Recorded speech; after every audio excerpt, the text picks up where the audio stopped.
días, tardes, buenas noches, whatever time you're tuning in and watching our show. But welcome to Business Matters Podcast with Laura and Alan. And first, I need to start with a big shout out to See Us Now Staffing, one of our sponsors. You can get a hold of them at 702-902-2448. And don't you love this set? I absolutely love this set. It's so cute. Yeah, it's like a woman putting on a new pair of shoes. That's how I feel right now. But the person behind the scene is Andrea Michelle, Creativa Consultant. Okay, make sure that you reach out to her so she can help you and get you a new pair of shoes. But anyways, I have a friend here. His name is John. And John, welcome. I was reading all your backstory. You know, I met you years ago, didn't know all this about you. And I can't wait for us to just have a conversation. Remember, this is just a conversation. We just have a lot of eavesdroppers, okay? Right. They be tuning in, listening to our conversation. But welcome, John. Go ahead and give me the name of your company, where you're at actually now. Okay, well, my name is John Pennington, and my company is AA Printing Service. I also have another company, AA Custom T-shirt printing. Okay. So they're right next door to one another. It's just I started one 14 years ago, and the second one I started in 2018. So are you originally from Las Vegas? No, I was born in Belize. I was a little story about that. I was a street kid. Okay. So from the age of 5 to 10, basically, you know, I was living on the streets. Oh, wow. And pickpocketing, shoe shining, doing everything you got to do to survive. My mom had got married to a British soldier and left us with her grandmother. Oh. And then she came back, and at the age of 10, we moved to England.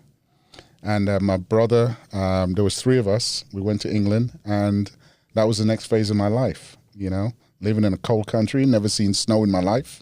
So obviously it freaked us out. But we moved to England. I went to school there.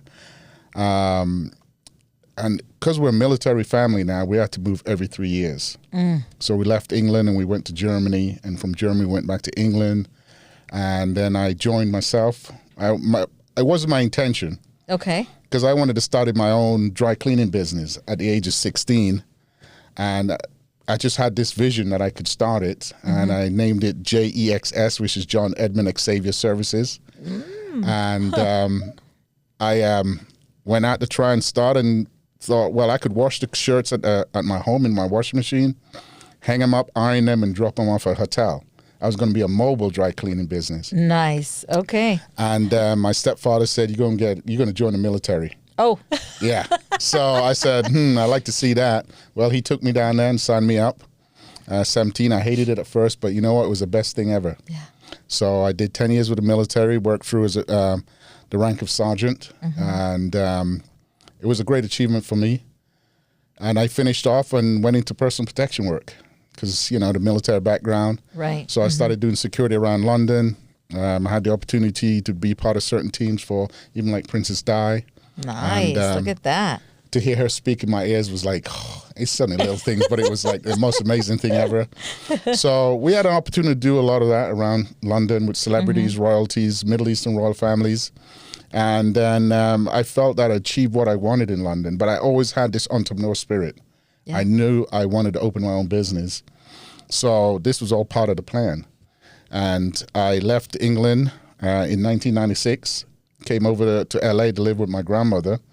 And I carried on the protection work. I ended up working at the Playboy Mansion for Mr. Hugh Hefner and other high-profile security. And then I started my business in LA. I was selling a product called Plant Pal. It's an automatic watering system for plants. Okay. So I was pushing that. I got it here in the Star at Nursery, actually, from LA. Nice. And I got it around the country. But obviously with the recession hit, you know, everything slowed down. I even got it in the casinos. They were testing it. So the recession hit, everybody backed off. They said they couldn't do it. And then I packed up and decided to get back in the security world. And I started working here. I moved here in Vegas in 2001. And I started doing security at the Green Valley Ranch nightclub at the time, the whiskey bar. Not many people know about that now because it's gone, but it was the best 5 years of my life. Oh, wow. I'm telling you. It was great. So even then, I still had that entrepreneur spirit. So I was doing like we all did back in the days. I was working security. I was running security there. And I would do a loan officer during the day. Loan officer. I was a loan officer back in the days. Everybody was back in those days, you know. I was a mortgage loan officer for many years too. I loved it. Yeah, it was great. I loved the happiness of people when you get in the house, you know. Yes. So we did that obviously until the crash went down, and obviously I had to rethink again what to do. And pivot. And that's what you got to do. So it wasn't until I went. Obviously, I was doing the security. I had a personal protection job, traveling with my client. You know, so they always had the dream of flying around on private jets. Well, that was it. I had my dream. It was flying around and experienced it and getting off the plane with my sunglasses on, looking around, real like, cool. I was like, you know what? I'm done. So it wasn't until in Hawaii we were sitting there and I went, you know what? I'm done. I was done. So we flew back and I finished in the security business and I started looking to a business. I came across a multi-level marketing business at the time and I needed printing. But everyone was saying, well, it takes 4 to 5 days. Yeah. I said, well, I need something tomorrow. And a gentleman called me and said, hey, listen, I do same-day printing. I heard you're looking for that. I said, oh, really? And he said, yeah, we're over at 4800 South Maryland Parkway. Come on down. So I went down there, met with him, and I sat there from 4 p.m. until midnight, just asking him all these questions about printing. Because it was fast and it was new. Because Vegas is a fast town. Yes. So I went home, I Googled digital printing. I said, you know what? This is something I could do. Okay. So I went back the next day, I asked him, hey, can you teach me this, teach me that? What I found out was he was just someone who had the shop, didn't have the knowledge, and it was just hustling. He would open at midday and stay there till 5 in the morning drinking with everybody, come back and open at midday or 1 o'clock in the afternoon. Well, in Vegas, you can't do that because once your reputation gets tainted, you're done. Right. So I left him and I went around and met with 10 different printers and said, listen, I'm trying to do same-day printing. Can you do it? A lot of them said yes, but they couldn't. And there was only one company that I partner up with, and he said, you bring me the job, I'll print it. Okay. So that's what I did. I went out to all the networking events. I was there at 7 in the morning. I was there at noon. I was at night events. I used to put all this on Facebook. And Duna could tell you, she was with me all the time. People are like, man, you're everywhere. You're like 3 of you. That's when I met you. Yeah. And that's what I wanted to do. I wanted to be everywhere. And I was building my clientele.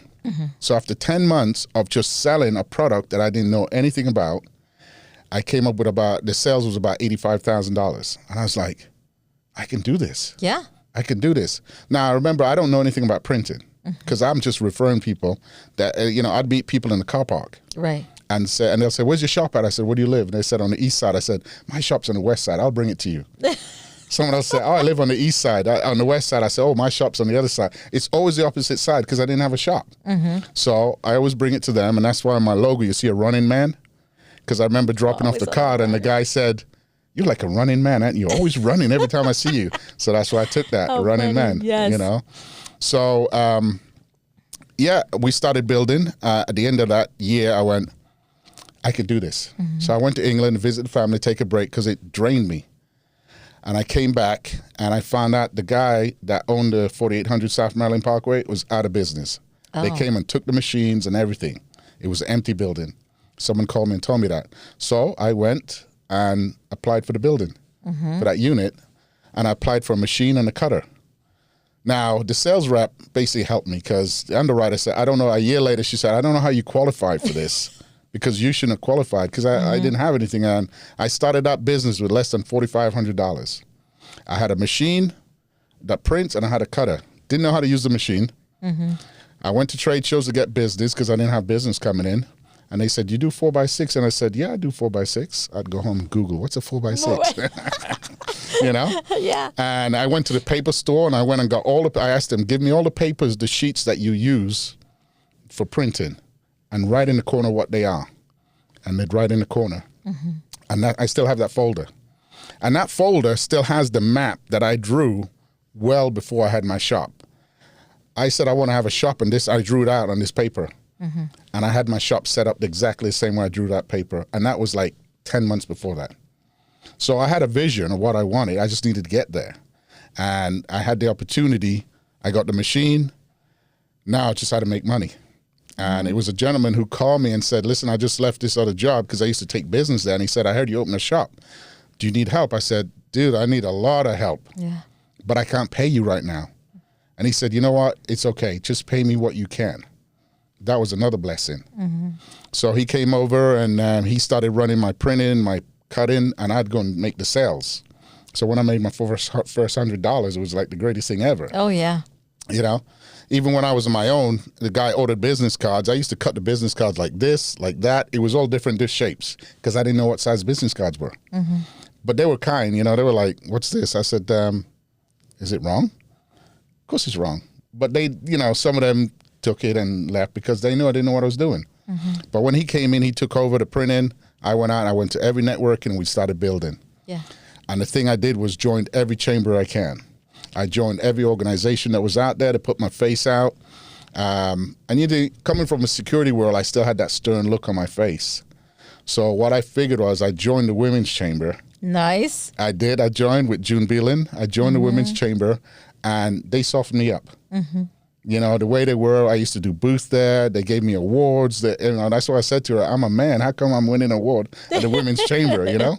But I supported June, and June supported me. I mean, she was great. Yeah. Fabulous. Yeah. So, Fabulous you know, lady. everyone was inputting on the business because they saw that I was hustling to make it work. And that's what, before I came here, America said to me, come to America, work hard, and you'll be successful. Yes. Well, I kept that, and I said, I'm going to keep working hard every day until I get to where I want to. Now, I feel I've achieved where I want to be, but as crazy as I am, I tend to keep growing, and I want more. Like I could have stayed with a print shop, but I decided to open a T-shirt company.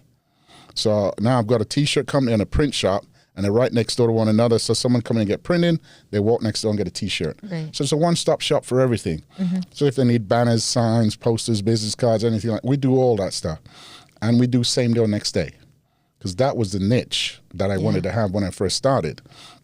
Now, the part was when I was opening up my store, I had to make a decision.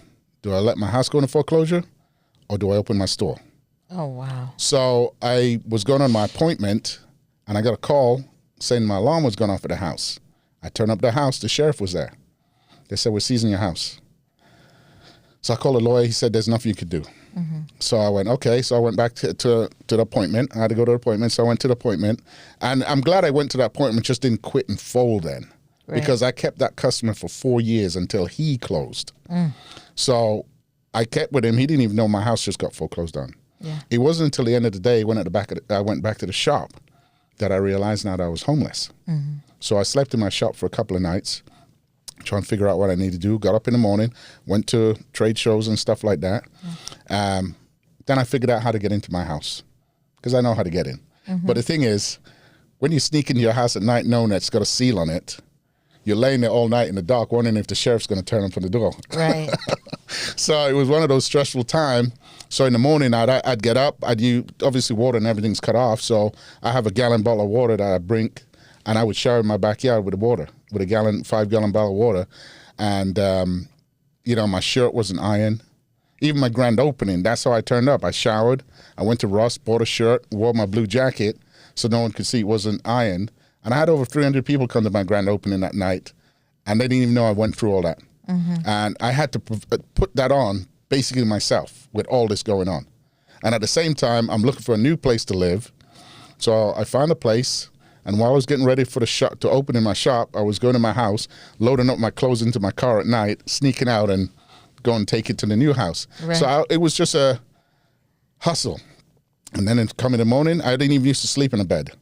I would sleep on the floor so I'm uncomfortable, so I could wake up in the morning. It's like a boot camp. That's what I keep saying to myself. Yeah. I'm on a boot camp training. So I could wake up in the morning, get to this networking event at 7 in the morning, and nobody knows this is going on. And I'm there selling. And I go to luncheons. I go to networking events at night, and nobody knows this is happening. But as a business owner, you got to adapt to all these things. You can't let the small things hold you back. And that's what I said. I could have quit when they took my house. Yeah. I could have quit when I was struggling paying my rent. But I didn't. I said, you know what? Let them take the house.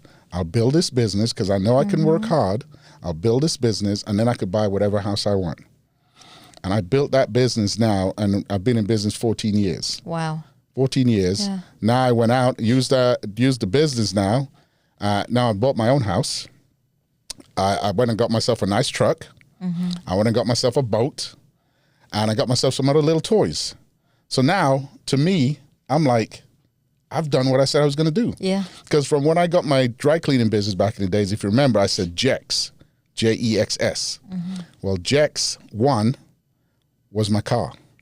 Jex 2 is the boat. And that's what I visioned from when I was back then. Jex 3 was going to be a motorbike. Jex 4 was going to be a plane. So that's how I planned it out. Obviously, the plane stuff now, I'm like, that's a little far out now. But back then, that was my vision. So I got my 4 Jex. I got up to Jex 4 now. I just didn't get a plane. Motorbike, I changed my mind on that because it's crazy getting a bike. It is, especially here in Vegas. Yeah.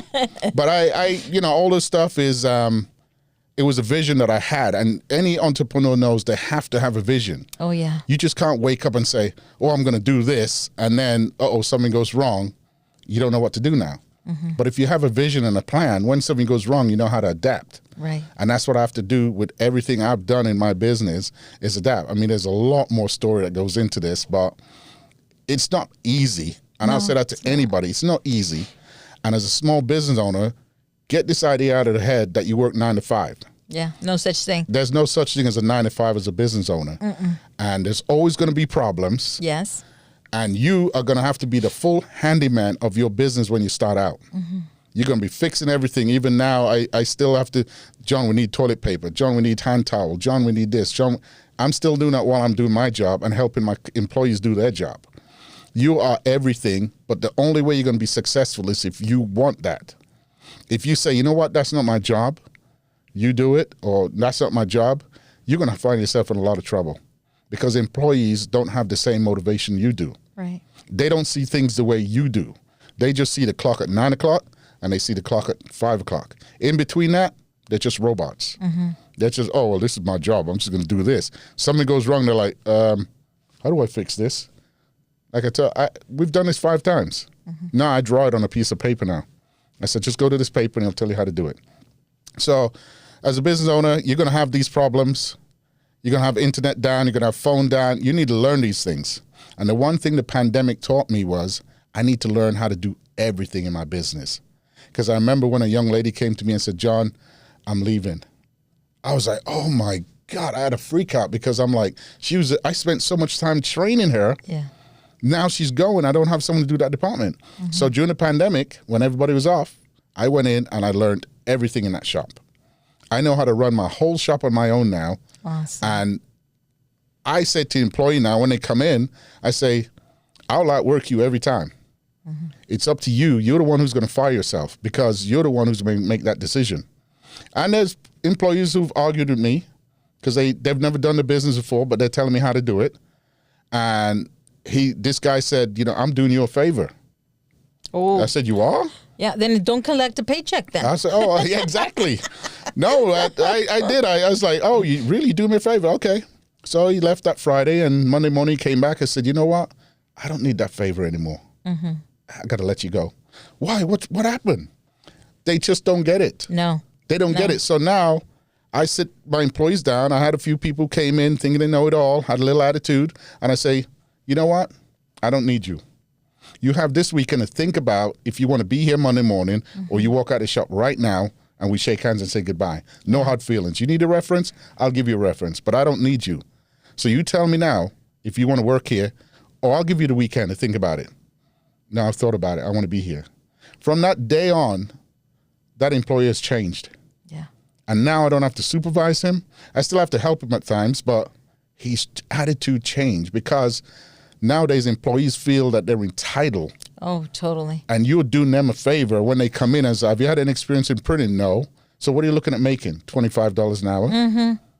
$25 an hour. I said, really? But you're not bringing anything to the table. So that's why I feel comfortable now because I know what to do in my business. I said to all entrepreneurs, you need to do that because you'll be held as a hostage if you rely on your employees to do everything. Right. I can do the register all the way to the back of the shop. I don't want to do the register, but I don't mind doing production. So I brought on people who takes care of the business for me. I always tell them, you're the extension of my arm. I don't need to be here. I could know what they're doing right now. Plus, I have them on the camera too. But you know, but one thing I want to say as well, it's to entrepreneurs: get yourself an accountant or a bookkeeper when you first start. Right. A lot of them don't do that, and that's what gets you in trouble. How many people didn't get a PPP, an idle loan, because they didn't have paperwork? Right. I always tell people whenever I do a speaking occasion for small business, get yourself someone to do your books for you. Don't try and do it yourself, because you'll get you in a lot of trouble. Me, I've been audited 4 times, and every time I've passed, because I went out and got myself a bookkeeper from the day I started, because I hated counting the money. Yes. I know people say I like that, but I was doing the register on my own. I hated it. So I got somebody to set up a system for me, and then I hired a person for the front desk, and they ran it, and it's been working out good. So it's always a struggle, you know, everything we do. But I'm saying to somebody out there, if they are looking at starting a business, going with a plan. Definitely. I don't like to say the word failure, but expect things to happen, because people say you fail. You don't fail. It's just a new way of learning what you should do. So you're going to have these problems.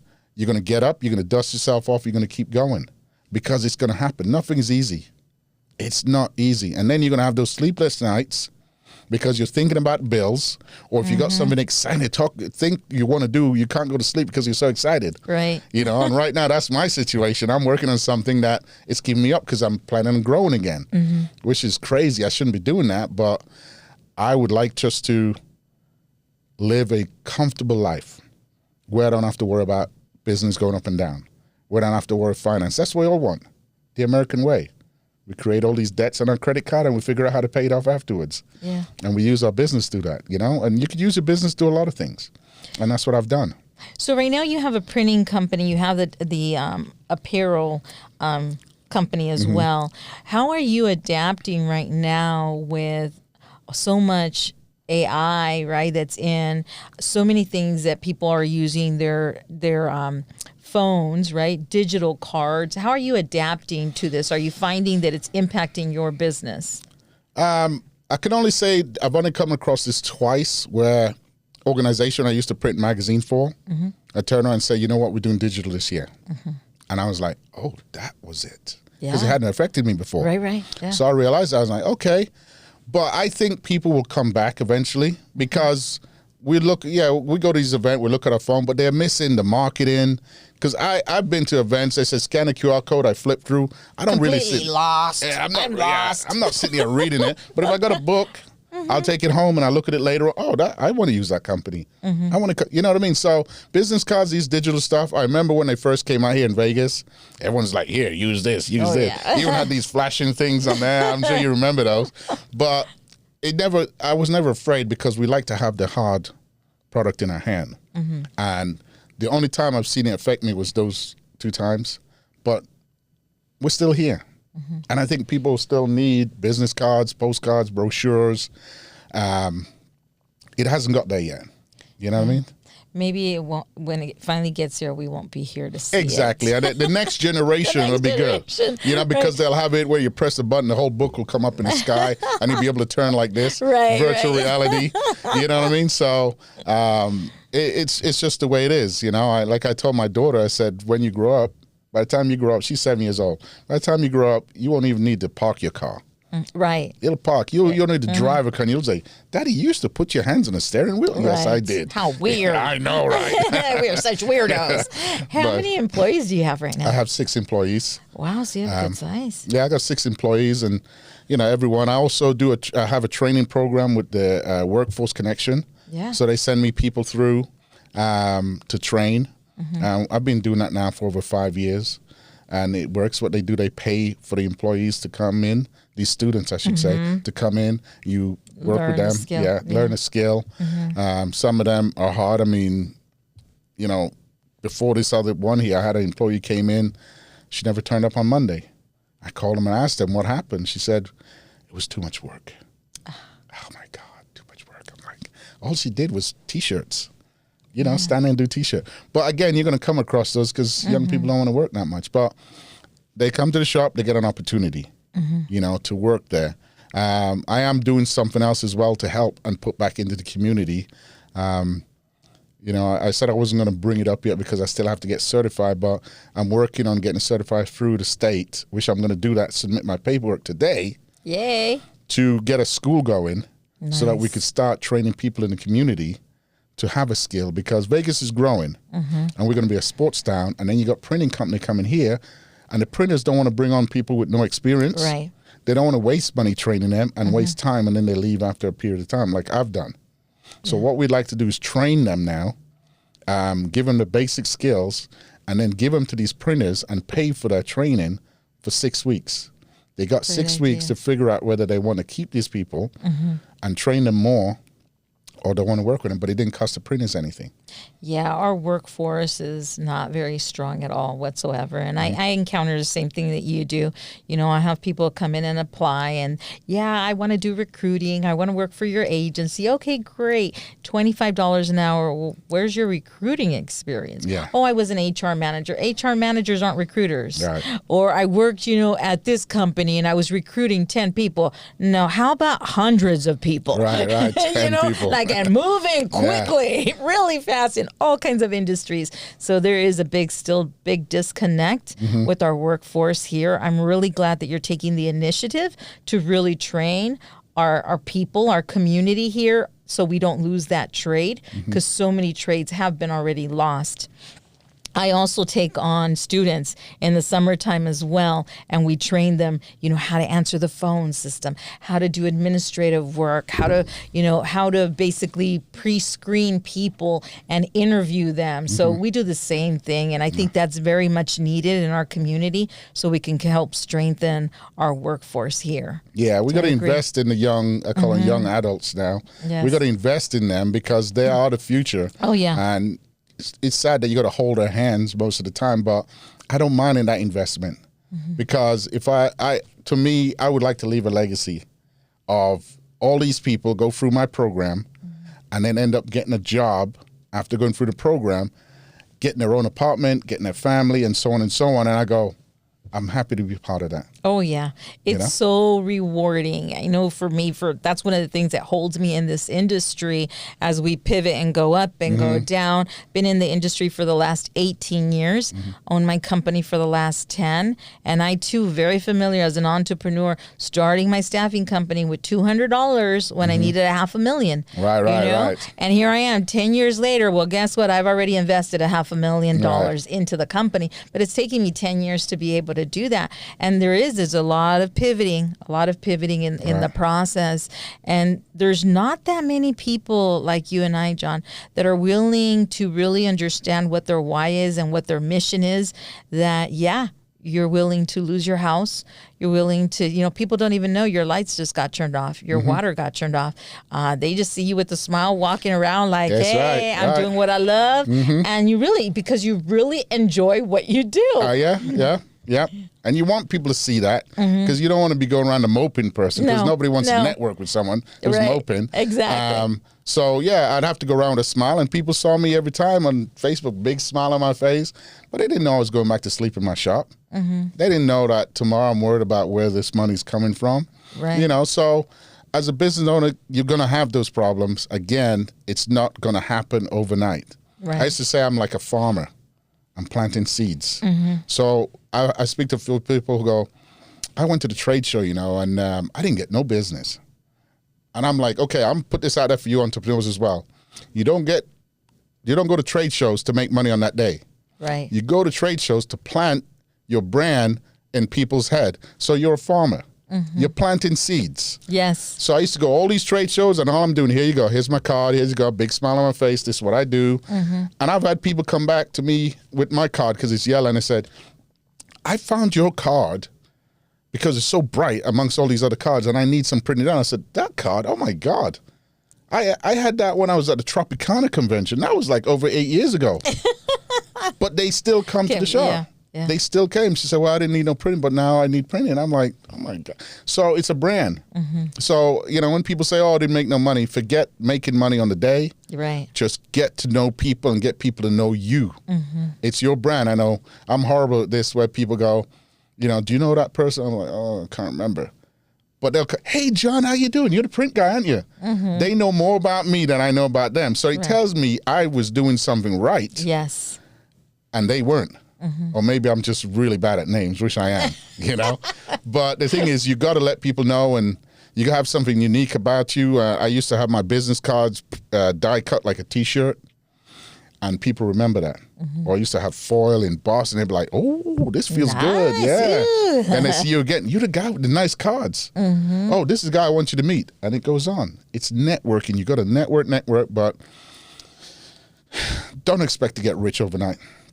You know, we have a sign in our office that it takes years to build a relationship and get a client. But it takes seconds to lose them. Yeah.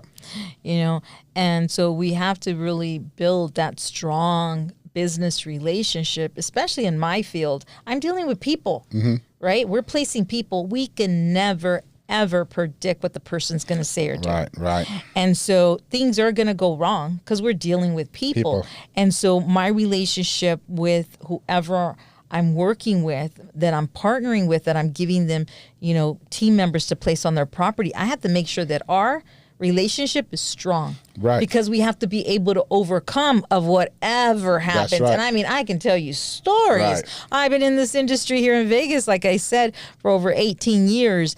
And I think I've seen it all. And then suddenly someone just surprised me. I'm like, I've never thought that was possible. Right. You have these stories or these things that happen. So yes, building relationships is very important. So in closing, John, what would you like to share with the audience in closing, anything to encourage them? And then also, how can they get a hold of you? Okay. Yeah. Well, you brought a point there for closing is people need to know you, and that's called branding. Okay? Because people will say, John Pennington's credible. Go to this guy. He's an honest guy. He works hard. He'll get your job done for you. If my employee mess up, they call my cell, and I go, I'll take care of it. So I just wanted you to know, John. You don't need to. I just wanted you to know because I know your reputation. Yes. And I see people put reviews out there and said, the great thing about this company, it's not about the money. It's about the service. Because someone go, hey, this doesn't look right, even though it's their fault. I go, you know what? It's okay. I'll take care of it. Because I'd rather lose a little bit of profit right now than lose a customer. And that's what you got to think about. Think about Great when you're going to advice. fix something. Do I want to lose a customer forever and then he goes on Yelp or her go on Yelp and start doing a review and lose more customers? Or do I want to lose this job here and say to the customer, I'll take care of it? And that's what I've had to do. And I've eaten lots of them, even up to $1,200, $1,500. But you know what? I look at it as a learning phase for me because I didn't go to school for this. So every investment that I've lost is a learning phase. So you're going to make mistakes, but it's how you fix it. You got to decide how you fix it. And if you're a business owner as well, and you got an idea, you could be in the same position I'm in. Just remember that. I'm no different from anybody else. I never done print in my life. I didn't know how to print a machine, how to cut, no nothing. I just had a drive. I had a vision, and I went for it, and you can do it too. Some of it's hard for you because you have a job and you got a family. Yeah, you got to make your decision how you're going to do that. But you could start small and grow from there. Start building your brand. It might take a year or so, but start building your brand, start building an income. And once you get that income, take a chance. It's hard as well when you're in a relationship because your partners don't see the same thing you see. Right. They just see that you're not bringing money or you're starting another business. That's what my mom said to me. What are you doing now? Yeah. I'm like, really? That's not good. But she's seen me from when I was young trying to start all these things. But it's a learning phase. When you go into the Olympics, you're going to train and train and train to get to that gold medal. I was training. I've got to the gold medal now. So everything you do is part of the training. So don't look at it as failure. Look at it as a new way of getting around your problems. But don't give up. Everything takes time. As long as you're doing something every day to help you grow, you will make it because it'll add up in the end. It's just like half-filled glass. You keep adding water, it'll eventually overflow. So don't give up. Keep going because I never did. And believe me, I have a lot more stories of what's happened throughout my life to put me in this position right now, which takes a long time. But you could always Google me, John Pennington, because it's out there. And the thing about our company is we do same day, next day printing. So if you need business card, flyers, brochures, posters, phone board, banners, any of that stuff, and also T-shirts and hats, we could get it done for you. So stop by our shop at 4800 South Maryland Parkway, Unit C. We're right behind the Starbucks, across from UNLV, and we'll take care of you. I mean, I might not always be there, but if I'm there and you want to chit-chat, talk to me about your business, come on by, because I do that all the time. Okay, so stop in, or you could go to our website, aaprintinglasvegas.com. That's aaprintinglasvegas.com, or call the shop, 702-527-7474, 702-527-7474. My name is John Pennington, and it's been an honor sitting here and talking to you. Oh, and thank you. Spill my gut. I'm sure there's people eavesdropping out there, but I enjoyed it anyway. No, thank you, John. Thank you for being so truthful, honest, and upfront of the challenges that we go through as entrepreneurs, that people really sometimes don't understand even the story. They can't even imagine it because they see us walking around town with the smile on our face and just saying hi to everyone. So they think everything is just fine and dandy when inside we know as business owners, it's a struggle. It is, the good thing is that our why is so strong that that's what continues fueling us to keep going. Yes. No, but I really do appreciate you. Thank you so much for tuning in. Until the next time, God bless.